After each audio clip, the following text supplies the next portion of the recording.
Madison, and I go to college here at Arkansas State University, and today we're going to be reading Sophia Valdez, Future Prez. Alright, let's get started. Sophia was a baby who got things done, helping her family before she turned 1. She and Abuelo went out every week to help elderly friends around Blue River Creek who couldn't get out and about on their own and with no place to gather were stuck home alone. Raking the leaves, taking pets for a walk, or just dropping by for a treat and a talk, Sophia Valdez did as much as she could for her family and friends in her whole neighborhood. A dreamer, a doer, a real-life go-getter. Most people like good, but Sophia liked better. Each morning, Abuelo walked Sophia to class. They walked home again along Blue River Pass, making plans, munching cookies, Abuelo and girl, except for that Tuesday when Pup saw the squirrel. With a howl, Pup took off, racing all through the town, over, under, beneath, and around.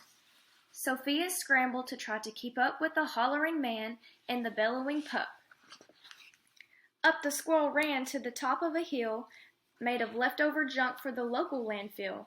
They reached the tip-top of that mountain of trash, which jiggled and broke with an ear-splitting crash. Down they all tumbled and hit with a thud on a moldy old pumpkin surrounded by mud. "Ouch!" cried Abuelo. He struggled to stand. "A dangerous mess," he said, grasping her hand. The next day Sophia walked to school solo, but it wasn't the same without her Abuelo. "This is not right," declared young Sophia, who glared at Mount Trashmore and got an idea. The very next morning at 1:30 dawn, she planted a sign at the front of the lawn. She stood back and smiled, and Pup gave a bark. "Get rid of Mount Trashmore! Let's build a new park!" Each of her neighbors had something to say about benches and fountains and places to play, meeting spots, gardens, a basket for bees, a rubber duck pond, and a kiosk for cheese. She drew every thought on her map of the park, which was perfectly perfect by a quarter till dark. She drifted to sleep in her soft, cozy bed. Then, bam! She woke up when a thought smacked her head. Her heart skipped a beat as she realized each one of her neighbors had said, "Let me know when it's done." They all thought Sophia could build it alone, but how could one girl do so much on her own? The weight of that thought made her tender heart ache as night thunder growled and she lay wide awake. Then dawn brought a storm and the gloomy sky swept, and the heartsick Sophia finally slept. Abuelo baked cookies when Sophia got up. He gave her a bagful and sneaked one to Pup. He blinked back a tear as he hugged his Sophia. "For courage," he whispered, "Te amo, mi vida." Sophia's knees wobbled. She felt weak inside. She looked at his ankle and quite nearly cried. Though she didn't feel brave or courageous at all, Sophia Valdez went to face City Hall. The mayor's office sent her to room 401, the Blue River Creek Department of Fun, which sent her downstairs to room 302, the office of duck ponds and cool things to do, to the office of monkeys, the department of cheese, the division of fountains and meetings and bees, then down to the basement so musty and cramped, where all the town's papers were sorted and stamped. And that's where the clerk said what no one else did. "You can't build a park. You're only a kid." The words smacked Sophia deep down in her heart. Her plan was kiboshed before it could start. "I think," said Sophia, "I think that law's wrong."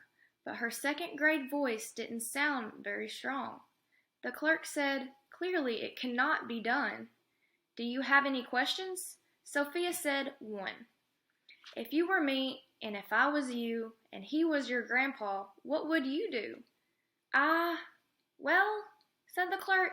Then she said nothing at all. She thought and she thought. Then she sent out a call to every employee throughout City Hall. The entire government of Blue River Creek crammed into the office to hear Sophia speak. but her words jumbled up and her cheeks turned bright red as a dozen emotions rushed into her head. Her heart beat so loudly she thought it would crack. The crowd leaned in closer. Sophia leaned back. Then her arm brushed the edge of the old cookie sack.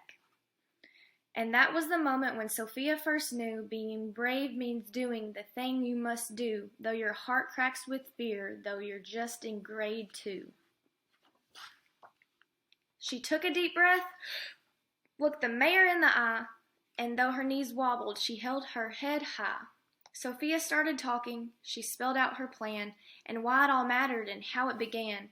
And once she got rolling, she had lots to say about meeting spots, monkeys, and places to play, and other ideas for things they could do to help the town elders and other folks too. She had thoughts on the library, thoughts on the zoo, and perhaps a way to combine the two and... "All right," cried the mayor. "Go start a petition.